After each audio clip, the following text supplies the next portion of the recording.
بسم اللہ الرحمن الرحیم. یہ lecture friends forum round table دینیات کلاس کے لیے ریکارڈ کیا جا رہا ہے. Class 9 lecture number 3. بسم اللہ الرحمن الرحیم. رب اشرح لی صدری ویسر لی امری واحلل عقدۃ من لسانی یفقہوا قولی. ہماری گفتگو مسئلہ نمبر 15 تک پہنچی تھی، جس میں ہم نے یہ کہا تھا کہ اگر کوئی چیز عین نجس ہو، مثلا پیشاب یا خون، یا وہ چیز جو نجس ہو گئی ہو جسے متنجس کہا جاتا ہے، جیسے کہ لباس اگر کر پانی میں گرے تو اگر یہ پانی نجاست کی بو، رنگ یا ذائقے کو قبول کر لے، یعنی اس کی وجہ سے کوئی تبدیلی واقع ہو، یعنی مثال کے طور پر پیشاب گرا ہے تو پیشاب کا کوئی ذائقہ، پیشاب کا کوئی مثال کے طور پر کوئی بو یا کوئی رنگ یا کوئی ایسی چیز اگر پانی کے اندر آئے تو وہ پانی کو نجس کرے گا. اسی طرح سے خون ہے، اسی طرح سے دیگر نجاسات ہیں، جب تک ان کی وجہ سے اگر کر پانی میں تبدیلی واقع نہیں ہوتی اس وقت تک وہ پانی نجس نہیں ہوگا. آج ہم مسئلہ نمبر 16 پڑھ رہے ہیں. اگر کر پانی کی بو، رنگ یا ذائقہ نجاست کے علاوہ کسی اور چیز سے تبدیل ہو جائے تو وہ پانی نجس نہیں ہوگا. اس کی عام طور پر مثال یہ بن سکتی ہے کہ فرض کر لیں کہ آپ کا ہاتھ کسی رنگ سے آلودہ تھا. مثال کے طور پر آپ کے ہاتھ پہ نیل لگا ہوا تھا اور آپ کا ہاتھ نجس بھی تھا. نجس مثال کے طور پر کسی نجس چیز کو آپ نے ہاتھ لگایا اس لیے نجس تھا. مثلا ایک قطرہ خون لگا تھا، وہ اب بعد میں نیل والے پانی سے آپ نے ہاتھ دھویا یا نیل والا پانی آپ کے ہاتھ پہ لگ گیا تو وہ خون کے تو اثرات ختم ہو گئے، اتنا باریک سا تھا کہ ختم ہو گیا، لیکن ہاتھ نجس ابھی تک پاک نہیں ہوا. یہ اگر ہاتھ آپ کا کور پانی کے اندر چلا جاتا ہے تو کور پانی کے اندر تبدیلی واقع ہوگی یا نہیں ہوگی؟ آسان جواب اس کا یہ ہے کہ وہ جو آپ کا ہاتھ نیل والا ہے اس کی وجہ سے یقیناً پانی کے اندر کچھ نہ کچھ تو رنگ تبدیل ہوگا.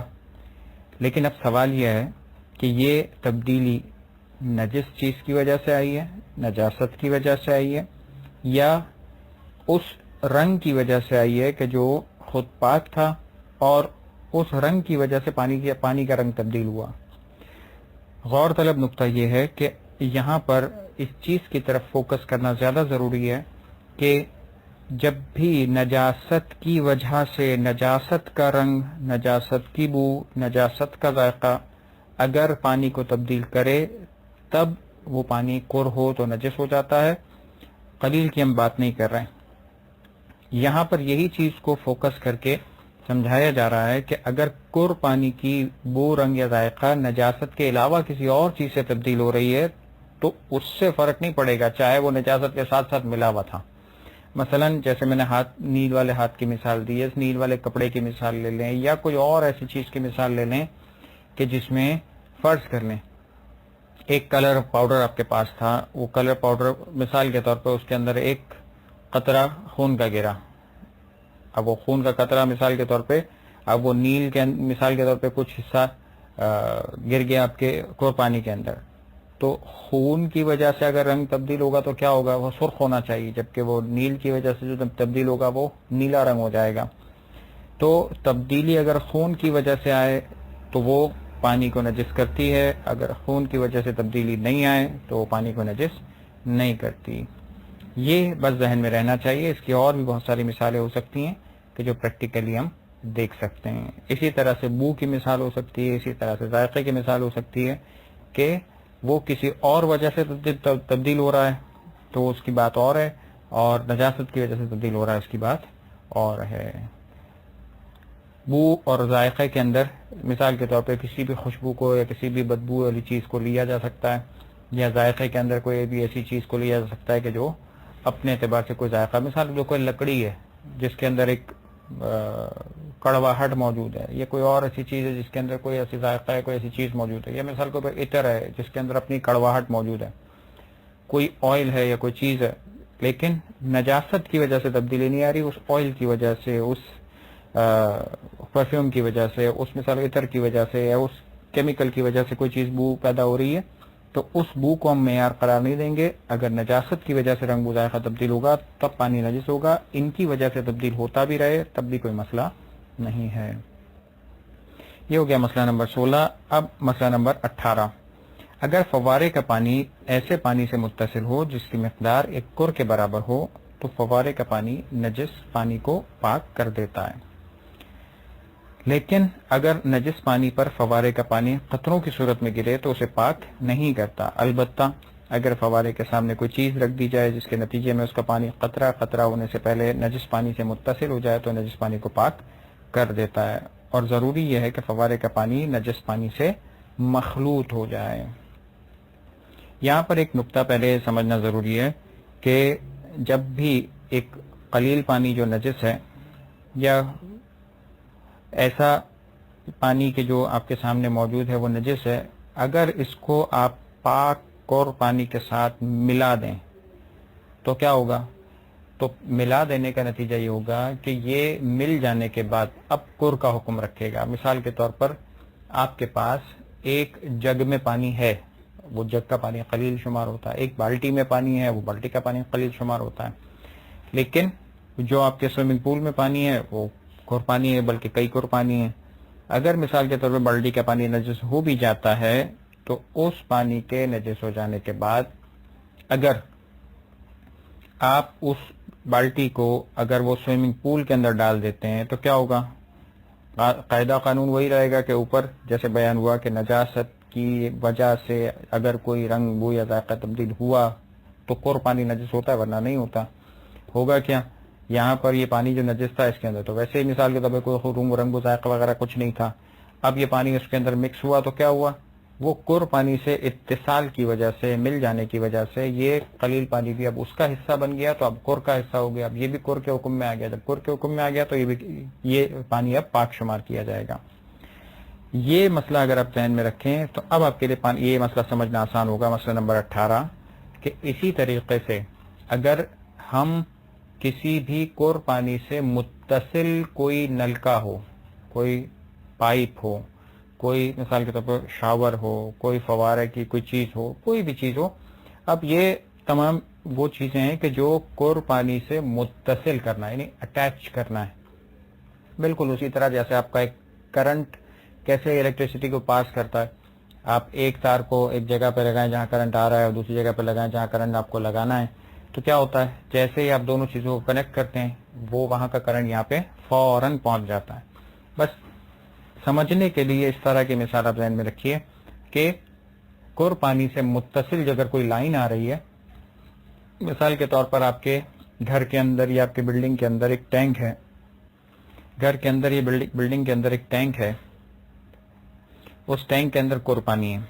اب وہ اس کر پانی سے جو لائن آپ کے گھر پہ آ رہی ہے وہ ڈائریکٹ پانی کی لائن آ رہی ہے اور اس کے اندر کوئی درمیان میں کوئی گیپ نہیں ہے. ایسا نہیں پانی اٹک اٹک کے آ رہا ہے، ببلز کی صورت میں آ رہا ہے، گیپ کی صورت میں آ رہا ہے، بلکہ ایک اسموتھلی پانی آ رہا ہے. جب اسموتھ پانی آ رہا ہے تو آپ کے نل میں جو پانی آ رہا ہے وہ پانی جو نلکے کے اندر سے نکلے گا یہ پانی کر کا حکم رکھے گا. جب کر کا حکم رکھے گا تو نتیجہ کیا ہے؟ آپ اس کے ذریعے سے جو بھی طہارت یا کوئی بھی چیز کا انجام دیں گے وہ سب کر کے احکام کے اندر شامل ہو جائے گا، جو آگے جا کر اب مطہرات و پانی کی تفصیلات کے اندر آپ دیکھیں گے. یہاں تک اگر بات سمجھ میں آئی تو اب دیکھیے، آپ نے کر پانی سے اگر قلیل نجس پانی کو متصل کر دیا تو وہ قلیل نجس پانی کر پانی سے متصل ہونے کے بعد پاک ہو جاتا ہے.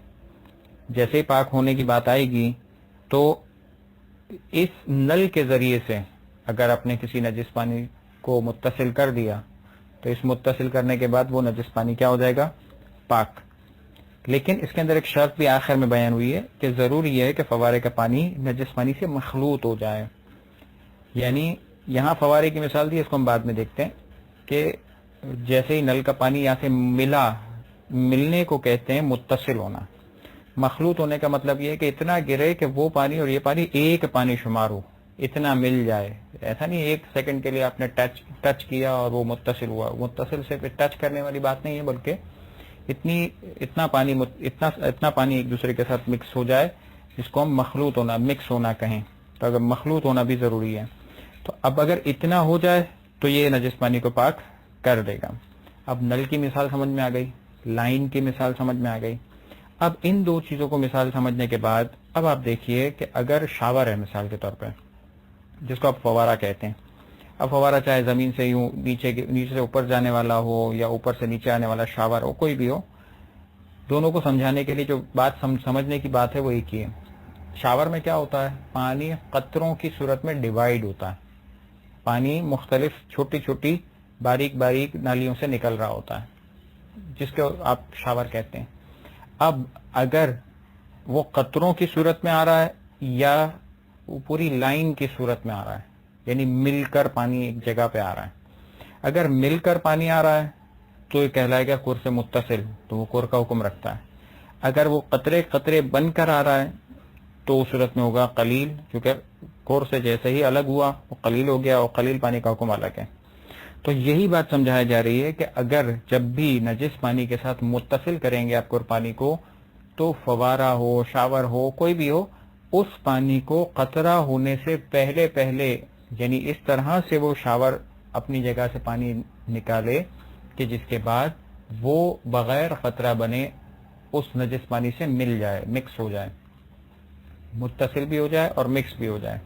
جب یہ ہو جائے گا تو اس صورت میں نجس پانی کو پاک کر دے گا۔ ہاں، اس کے لیے یہ بھی ہو سکتا ہے کہ بعض اوقات جیسے نل کے اندر اگر پانی ڈیوائیڈ ہو کر آ رہا ہے، یا کوئی اگر کوئی اس کے اوپر کوئی کیپ لگا ہوا ہے جس کی وجہ سے وہ پانی قطرے قطرے کی صورت میں آ رہا ہے، تو آپ نے کیا کیا، اس کو کپڑا لگا دیا یا کوئی اور ایسی چیز لگا دی جس کی وجہ سے وہ قطرہ قطرہ نہیں رہا، اب وہ ایک لائن کی صورت میں متصل پانی آنا شروع ہو گیا۔ تو چاہے اس طرح سے کریں، چاہے کسی بھی طرح سے کریں، چاہے اتنا تیز کر دیں کہ وہ قطرہ بننے سے پہلے ہی وہ ایک لائن خود بخود بن جائے، جو بھی طریقہ ہو، لیکن خلاصہ گفتگو یہ کہ جب بھی کور سے متصل ہو جائے گا پانی، نجس پانی، تو ہوگا یہ کہ وہ اس نجس پانی کو کور پانی سے متصل ہونے کے بعد اور مخلوط ہونے کے بعد نجس پانی کو پاک کر دے گا۔ بات یہاں تک اگر واضح ہو گئی تو ہم مسئلہ نمبر 18 کو دوبارہ پڑھتے ہیں۔ اگر فوارے کا پانی ایسے پانی سے متصل ہو جس کی مقدار ایک کور کے برابر ہو تو فوارے کا پانی نجس پانی کو پاک کر دیتا ہے، لیکن اگر نجس پانی پر فوارے کا پانی قطروں کی صورت میں گرے تو اسے پاک نہیں کرتا۔ قطروں کی صورت میں گرنے سے کیوں پاک نہیں کرے گا؟ اس کی وجہ میں نے بیان کی کہ وہ چونکہ جیسے قطرہ بنے گا وہ قلیل ہو جائے گا، جب قلیل ہو جائے گا تو قلیل پانی جب بھی دوسرے قلیل نجس پانی سے ملے گا تو وہ خود بھی نجس ہو جائے گا، بجائے کہ اس کو پاک کرے خود بھی نجس ہو جائے گا۔ البتہ اگر فوارے کے سامنے کوئی چیز رکھ دی جائے، مثلا کپڑا باندھ دیا آپ نے، کوئی لائن بنانے کے لیے آپ نے کوئی چیز رکھ دی جس کی وجہ سے وہ پانی بالکل ایک لائن کی صورت میں آ گیا، تو جس کے نتیجے میں اس کا پانی قطرہ قطرہ ہونے سے پہلے نجس پانی سے متصل ہو جائے تو نجس پانی کو پاک کر دیتا ہے۔ تو بس اتصال ہونا ضروری ہے، اور اتصال ہونے کے بعد اتنا پانی آئے کہ وہ مخلوط ہونا کہلائے تو یہ پانی کو پاک کرنے والا کہلائے گا۔ یہاں تک ایک بات میرا خیال ہے کلیئر ہو گئی۔ اب مسئلہ نمبر 19 کی طرف بڑھتے ہیں۔ اگر نجس چیز کو کور پانی سے متصل نل کے نیچے دھوئیں تو اگر اس چیز سے گرنے والا پانی بھی کور سے متصل ہو اور اس میں نجاست کی بو، رنگ یا ذائقہ پیدا نہ ہو اور نہ ہی اس میں عین نجاست کی آمیزش ہو تو وہ پانی پاک ہے۔ یہاں بیان کر رہے ہیں کہ وہ پانی جو کور سے متصل پانی آ رہا تھا، مثلا نل کے اندر پانی آ رہا تھا اور وہ قطرے کی صورت میں نہیں بلکہ ایک لائن کی صورت میں آ رہا تھا، اس کے نیچے آپ نے کوئی نجس چیز دھوئی۔ اچھا، نجس چیز جیسی دھوئی، مثلا آپ نے ہاتھ دھویا جس میں خون لگا ہوا تھا، آپ نے جیسے ہاتھ خون والا ہاتھ پانی میں ڈالا تو اب ہاتھ کے اوپر جیسے پانی لگا، پانی لگنے کے بعد وہ خون لے کر نیچے آیا۔ اب ایگزیکٹلی وہ پانی جو خون لے کر نیچے آ رہا ہے، کیا وہ پانی پاک ہے یا نہیں؟ یہ سوال کا جواب ہے۔ دوسری بات، وہ پانی جو خون لے کر نیچے آیا تھا، وہ خون لے کر نیچے مثال کے طور پہ گٹر میں چلا گیا، اسی طریقے سے اس کے بعد آنے والا وہ جو پانی آ رہا تھا، وہ جو آپ کے ہاتھ سے ٹچ ہو کے آ رہا ہے، وہ پانی پاک ہے یا نہیں؟ اس کو کہتے ہیں دھون، یعنی دھلنے کے بعد نکلنے والا پانی، اس کو یہ کہلاتا ہے دھون۔ ہو سکتا ہے آگے جا کر بعض مسائل کے اندر آپ کے یہ لفظ استعمال ہو۔ سوال اس چیز کا پیدا ہوتا ہے کہ کیا یہ دھون پاک ہے یا نہیں؟ تو اس کی کچھ شرائط ہیں۔ کیونکہ کور پانی سے متصل پانی آ رہا تھا اور ہم نے ابھی پہلے ہی پڑھا کہ نجاست سے، نجس پانی سے کوئی مل بھی جائے تو وہ چند صورتوں میں وہ مخلوط ہونے کے بعد پاک کر دیتا ہے، لیکن یہاں پہ وہ شرائط کی وضاحت کی گئی ہے۔ مثلا کیا شرائط کی وضاحت ہے کہ کور سے متصل تو ہے، لیکن وہ جو پانی نیچے گرا ہے خون لے کر، تو اس کے اندر تو عین نجاست موجود ہے، تو وہ پاک نہیں ہے۔ اگر اس میں عین نجاست نہیں ہے لیکن نجاست کی بو ہے، رنگ ہے یا ذائقہ ہے، ان میں سے کچھ بھی ہے، تب بھی وہ پانی پاک نہیں ہے بلکہ نجس ہے۔ تو عین نجاست یعنی خون ہو تب بھی نجس، نجاست کی رنگ بو یا ذائقہ ہو تب بھی نجس۔ اگر یہ دونوں چیزیں نہیں ہیں، نہ نجاست کی رنگ بو ذائقہ ہے نہ اس میں عین نجاست ہے، دونوں نہیں ہے، لیکن وہ کر سے الگ ہو گیا، وہ اب کر سے اٹیچ نہیں رہا، یعنی ایک دھار کی صورت میں ایک لائن کی صورت میں نہیں رہا بلکہ وہ پانی قلیل بن گیا تھا، تب بھی اس کی بات نہیں کر رہے۔ اب ابھی جو ہم بات کر رہے ہیں یہ تینوں چیزوں میں شامل ہونا چاہیے، یعنی وہ پانی کور سے متصل بھی ہو، نجاست کی رنگ و ذائقہ بھی پیدا نہ ہو، اور اس میں عین نجاست بھی آمیزش نہ ہو، یعنی خود عین نجاست کے کوئی ذرات یا کوئی عین نجاست موجود نہ ہو، تب وہ پانی وہ دھون پاک شمار کیا جاتا ہے۔ صلی اللہ علی محمد وآلہ الطاہرین۔